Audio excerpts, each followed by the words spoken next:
जो आचार्य वसुदेव ने कहा उसको हमने व्याख्या आपके सामने की थी कि महामहिम आचार्य वसुगुप्त ने जप के संबंध में अपने कौन से विचार प्रकट किए थे वो हमने आपके सामने रखे थे।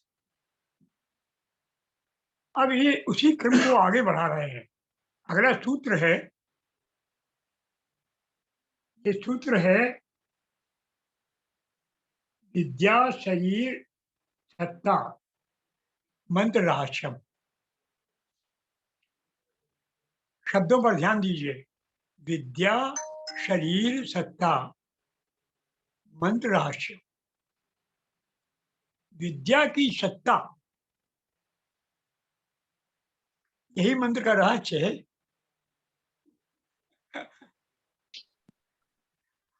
आपने ओम नमः शिवाय मंत्र लिया,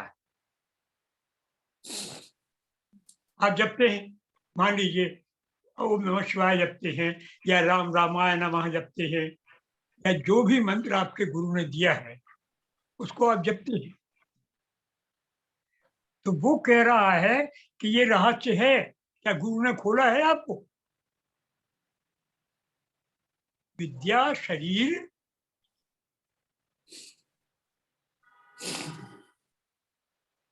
मंत्र रहस्यम। मंत्र का रहस्य है वही विद्या का शरीर है, या विद्या का शरीर है वो मंत्र का रहस्य है। बात एक ही है।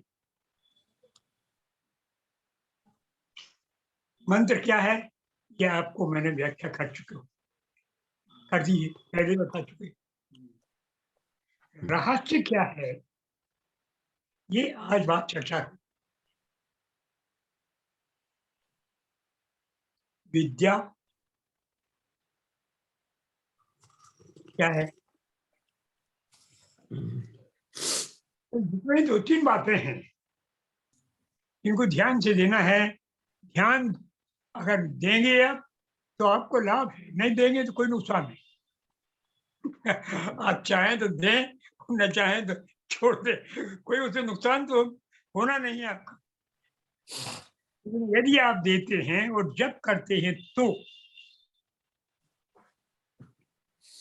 गुरु ने आपको मंत्र दिया है तो किताब से पढ़ करके अगर जप किया है तो आपका गुरु समर्थ नहीं है तो आशा बेकार।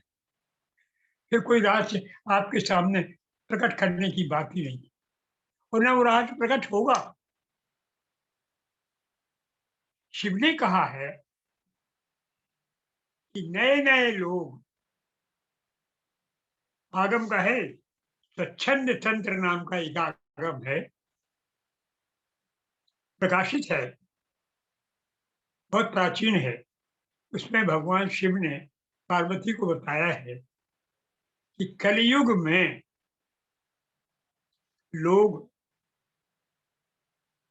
बुद्धि प्रधान होंगे, लेकिन बुद्धि क्या होगी? तर्क से, इसको तर्क कहते हैं, वो नहीं होगा, कुतर्क होगा। विद्या नहीं होगी, अविद्या होगी। ऐसा नहीं है कि वो ज्ञानवान नहीं होंगे, ज्ञान तो होंगे, ज्ञान होगा, लेकिन इस बात का होगा कि दूसरे में दोष देखे। ज्ञान इस बात में होगा कि हम में गुण है, नहीं हम में ये ऐब है। वो अपने गुणों को जो है उनको वर्धित होने का प्रयत्न नहीं करे। शिव की बात सुनिए आप, ज्ञान की बात है। आपको क्या देखना है? दोष न देखो, गुण देखो। शिव कहते हैं कि अपने गुण देखो, उन गुणों को सुवर्धित करो, दोष अपने आप दब जाएंगे।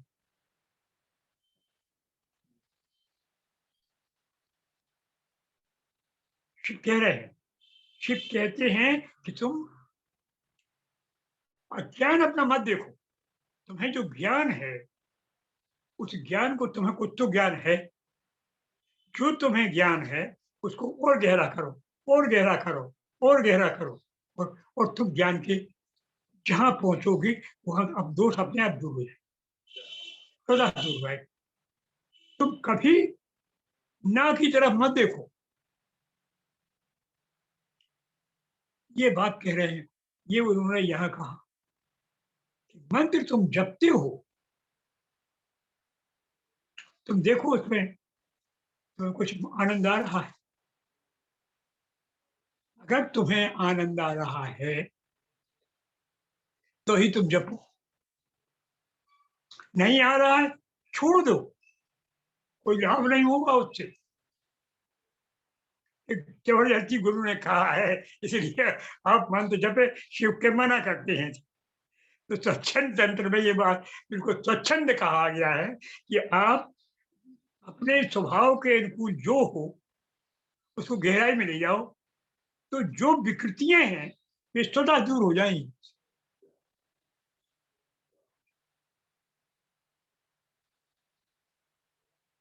कभी मत सोचो कि तुम पापी हो, कभी मत सोचो कि तुम अज्ञानी हो। पापो हम पाप कर्मा हम के तो बहुत विदित है वे। कैसे हो तुम पापी? तुम्हारा पिता मैं बैठा हूं, तुम्हारी माँ हमारे बगल में बैठी हुई है, हमारी संतान हो तुम भूले हो बस। तुम सोचते ही अपने आप को छोटा हो तो तुम छोटे हो। तो हमें नकार रहे हो। तो ये बात कहते हैं भगवान शिव आचार्य के रूप।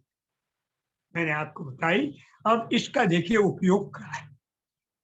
मंत्र जप कर रहे हैं आप, ओम नमः शिवाय कह रहे हैं, श्री सीताराम कह रहे हैं, मंत्र मिला है गुरु से।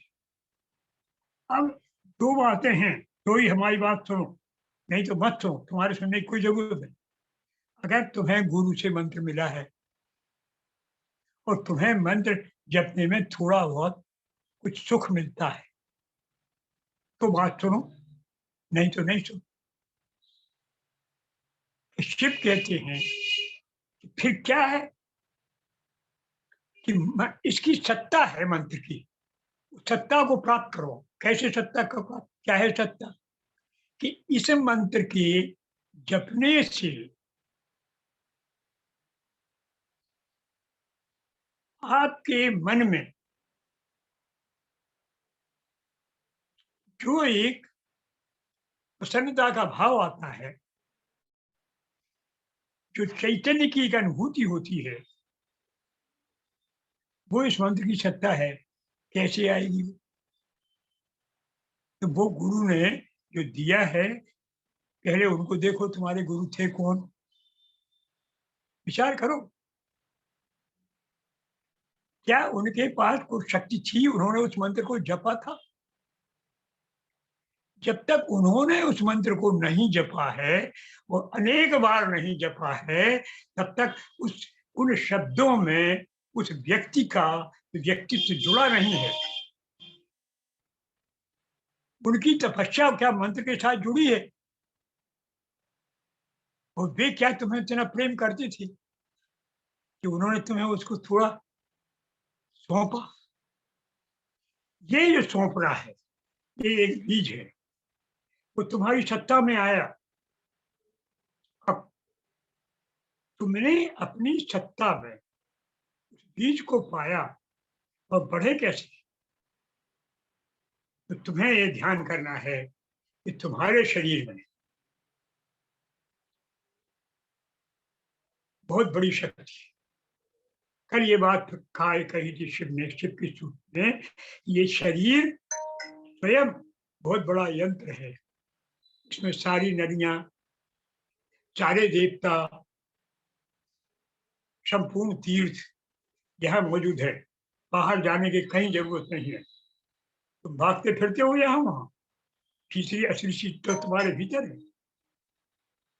यही वाराणसी है, यही सूर्य है, यही चंद्र है, यही गंगा है, यही यमुना है। ये तो देखो तुम इसको और ये समझो। फिर जब ये समझोगे तुम थोड़ा सा, ये समझने की तरीका बताया, ध्यान से सुनना। जिन लोगों को जब करते हो उनके लिए है। क्या कहते हैं वे? ये कहते हैं कि आप कल्पना करिए, पहले जप करने के पहले शिव की मंत्र है, ये राम का मंत्र है, तो राम को तुमने चित्र देखा है, पहले उसी से शुरू करो, क्योंकि आ का पहले स्वरूप देखते हैं। बच्चे को पढ़ाया जाता है आ काय का, राम का। तुमने जो फोटो देखी है वो राम नहीं है। बराबर शिव कहते हैं कि प्रतिमा तो है ही नहीं मेरी, लेकिन तुमने जो कुछ देखी है, तुमने गधा देखा है तो गधा मान लो। अब क्या करो तुम गधा को, ये बहुत सुंदर है, अति सुंदर है, क्योंकि अगर कुरूप मानोगे तो तुम कुरूप हो जाओ, तुम्हारा ही तो रूप बना है। फोटो सजेशन है, इसको कहते हैं आत्म प्रेरण। अपने आप अपने को प्रेरण दे। आप देखिए कि एक बढ़िया वृक्ष है, अच्छा सुंदर वृक्ष है, कल्पना में जैसा कर सकते हो वैसा वृक्ष कल्पना कर। उस पेड़ की 4 शाखाएं हैं, 4 शाखाएं हैं।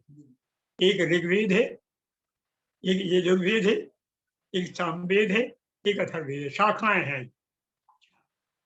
उसमें खूब पत्ते लगे हुए हैं, फूल लगे हुए हैं, हर रंग के फूल लगे हैं, केवल 4 रंग उनमें से मुख्य हैं, लाल, पीला, हरा, ये और श्वेत। एक कृष्ण फूल है, वो एक ही है, अलग। ये फूल लगे हुए हैं, कल्पना है ये क्यों कल्पना की है, ये बात बता दें। बात ये रहस्य है, ये आपको सजेशन है।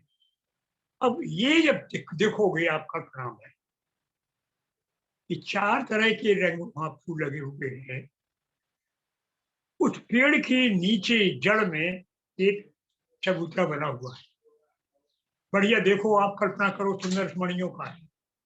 उस चबूतरा के ऊपर एक सिंहासन है, उसमें अपने देवता को बिठा दो। शिव है तो शिव बिठा दो, देवी है तो देवी को बिठा दो, विष्णु है तो विष्णु को बिठा दो, और गधा है तो गधा को बिठा दो। जो तुम्हारा इष्ट है उसको वहां बिठाओ, और देखो कि उसकी नाभि में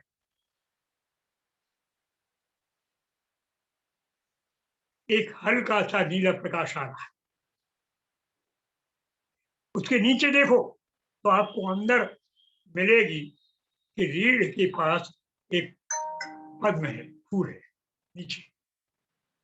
वो 4 पखुड़ियों का है, योग की प्रक्रिया है, 4 पखुड़ियों का है। और पंखुड़ियां वे 4 उसकी जो है, उनके बीच में एक शिवलिंग है। तो उस शिवलिंग में 3.5 लपेटे, 3 पूरे और एक आधा, एक सर्पणी है। वो लपेटे हुए अपना मुंह अपनी पूंछ में दबाए हुए, बहुत पतली है। कल्पना करना है तो जैसे बिजली की रेखा हो। वो अपने आप अपने मुंह में अपनी पूंछ दबाए, वो है कुंडली शक्ति। सारे शब्द, सारी सृष्टि की प्रक्रिया आपके शरीर में कंध स्थान पर, कंध स्थान जानते हो, जो मल स्थान विसर्जन स्थान है, उसके ऊपर मूत्र विसर्जन के स्थान से नीचे मध्य में जो सीवंशी है वो कंध स्थान है। उसके पास पीछे मेरुदंड में ये छोटा सा गुच्छा है नसों का, उसमें ये कल्पना करनी है। अगर वो कल्पना कर ली आपने तो उस कुंडलनी से जब आप देखेंगे उसको और बार बार देखेंगे उसको, हाँ, और आपकी दृष्टि केंद्रित करेंगे आप मन में, देवता वहां देख रहे थे, देवता ही में है ये, तो वो कुंडली कल्पना करेंगे आप कि वो सीधी हो गई, सीधी होते ही अब आपके मुंह में थोड़ा सा मीठा सा भाव पैदा हो गया, आप बिल्कुल सीधे हो जाइए उस समय, क्योंकि वो रस आपकी कल्पना से, आपके तालु से ऊपर से निकला है, योग की प्रक्रिया है। ये एक बूंद आएगा, आपका मुंह मीठा हो जाएगा हल्का सा, अब आप जप शुरू करें। ये हो गया मंत्र चैतन्य। अगर आप ऐसे करेंगे और एक माला भी करेंगे तो जो सत्ता होगी आपकी, वो मंत्र का रहस्य है। कुछ बात समझ में आई बंधुओं? ये शिव का सूत्र कहता है कि विद्या शरीर सत्ता मंत्र रहस्य। जो आपका मंत्र चैतन्य से प्राप्त देवता का भाव है, वही मंत्र का रहस्य है। इसके जाने बगैर आप चाहे तो छोटी सिद्धियां तो मिलेंगी, वो नीचे ले जाएंगे। ना आपका स्वभाव परिवर्तन होगा, ना आप आनंद करें, ना आपके मुख पर स्मृति का भाव आएगा, आप खुद खड़े रहेंगे, आपको थोड़ी छोटी मोटी सिद्धियां मिल जाएंगी, तो आप समझेंगे कि हम अहंकार से भरपूर हो जाएंगे। वो योग नहीं होगा, नहीं होगा। ये बात पहले, एक बात इसको थोड़ा सोच